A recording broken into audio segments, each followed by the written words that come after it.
I've never had ramen before. I mean, I've had ramen before, but I've never had like Japanese legit ramen before. Not really.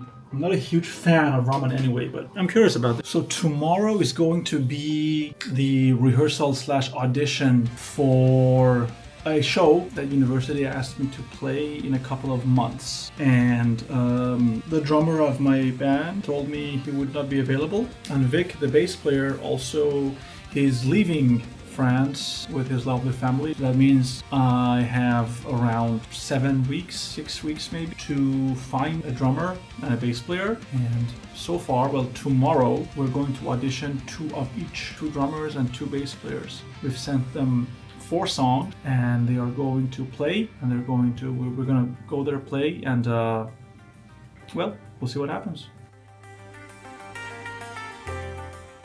Now, because I've been working on my new album, and the new album uses a bunch of alternate and down tuning, I don't know which guitar I'll be taking with myself tomorrow.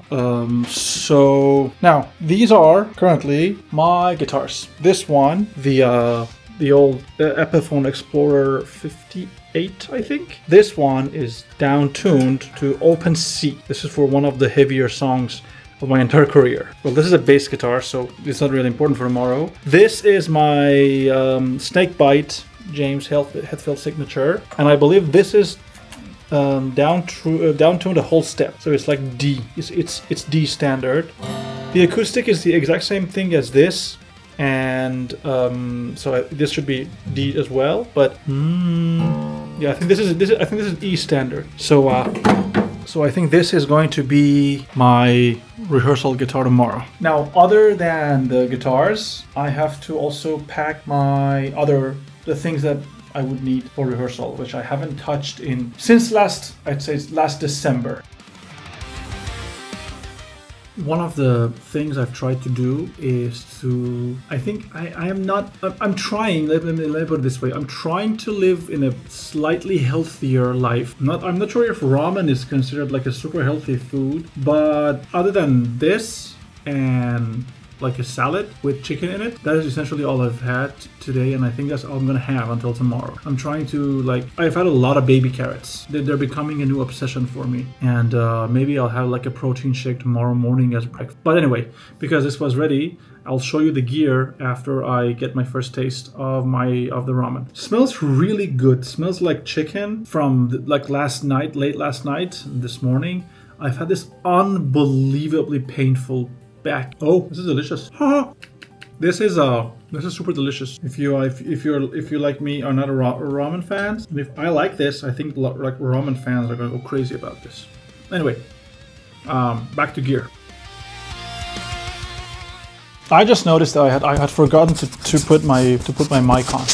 So if the audio was weird in the first couple minutes of this video, I apologize. So speaking of gear, let me show you how I rehearse. Now, when it comes to rehearsals, in general, when it comes to moving stuff around, I am a huge believer in efficiency over anything else, unless you're directly sacrificing quality, which I don't think in my case I have, and I'll tell you. So my band primarily, like my music is primarily hard rock / metal. That means I need an electric guitar that is capable of producing enough noise to have a clean distortion through an amp, probably, or through a modeler, and something that I can move around and I can connect and disconnect as fast as I can, which comes from years of working as a musician and years of trying to optimize my loadout, my setup into a usable and serviceable environment, because sometimes you have like less than 10 minutes to connect or to disconnect and set up or get off the stage for the next band or the previous band. Which, fun enough, this show that I'm supposed to do in June is going to be an opener. We're going to be the opener of a different band. Apparently a popular band is going to play in like late June, and we are opening for them. The guy who was organizing the show told me the name of the band. I looked them up. I didn't know them before, but again, it's very understandable because they're a super French band, and well, I am me. Anyway, efficiency. So here's what I'm taking with me. I'm taking my guitar in probably a soft case, I don't want to haul around like hard cases because I will be taking probably the public transport, and it's gonna be sitting on my back. I have a Pelican case, this one that you can see, this box here, and the Pelican case in it are A, this thing, B, this thing, C, this thing, and D, my modeler. So let's go one by one. This is my wireless unit that I use. These are Harley Benton Airbornes, these ones. And this goes into my guitar. This goes into my modeler. And it's just, I can move around the room. I can move around the stage without any problems. I've had them for over a year now, I think, maybe more than a year. And so far, I have had zero issues with them. They hold battery at least, I'd say maybe 8 hours, 7-8 hours without a problem. And Alexandre, my guitar player, she also has a pair of these, and we've never had any interference problems with them. I believe I used channel 2 and she used channel 1, I think. So that is number one. That's the first thing. If you are a guitar player, even if you're a hobbyist, I recommend having a reliable wireless unit, because this is going to save you at least a couple $100 on cables if it functions well. And I think having a reliable wireless unit is going to go a long way. This is the cable I use, which is rather long, shielded, and braided to perfection. I don't know if the camera can focus on it. Camera, could you? It's trying. And I've stepped on this. Gear has fallen. This thing is solid. Is rock solid. It's a Klotz. It's a Klotz 59er. And this thing, I think a tank can walk over this, drive over this, and it's going to stay. It's really good. This is my rehearsal microphone. This is a French brand.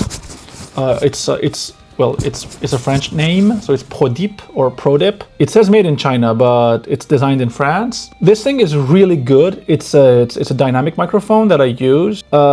These are for rehearsals. If it's a rehearsal before a show, I use a different mic that is like the mic I will use on stage to get the exact correct frequencies and everything.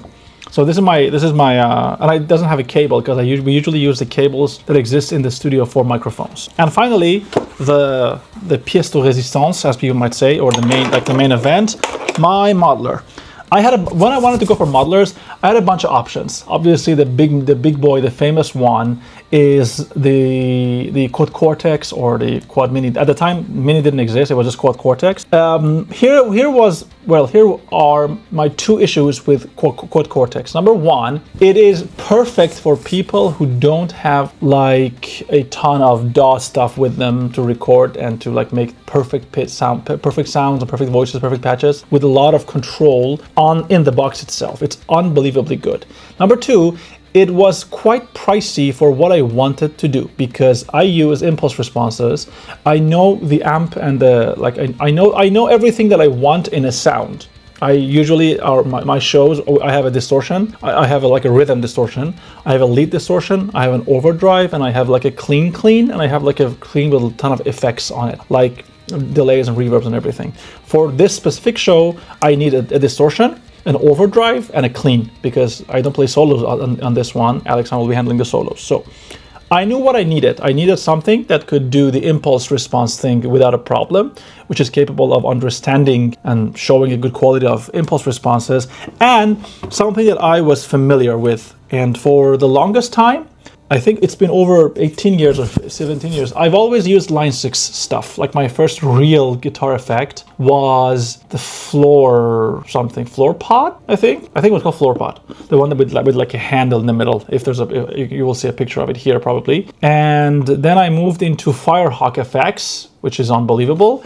And then I moved to essentially the next thing that could have impulse responses on it without sacrificing a ton of quality. So I went with the Pod Go, Line 6 Pod Go. And this thing, first off, it's built to last. I've used this a lot. It's very solid. I'd say it's probably metal. And it gets the job done. I have my patches set up. I used my impulse responses on it. Everything is working flawlessly. And finally, the last thing I have in my Pelican case is this little here pick holder that you would use next to a mic stand. We would put picks in it. I don't think I'll need it tomorrow, but it's here. I'm just going to keep it here. So that is how I'm going to be set up for tomorrow.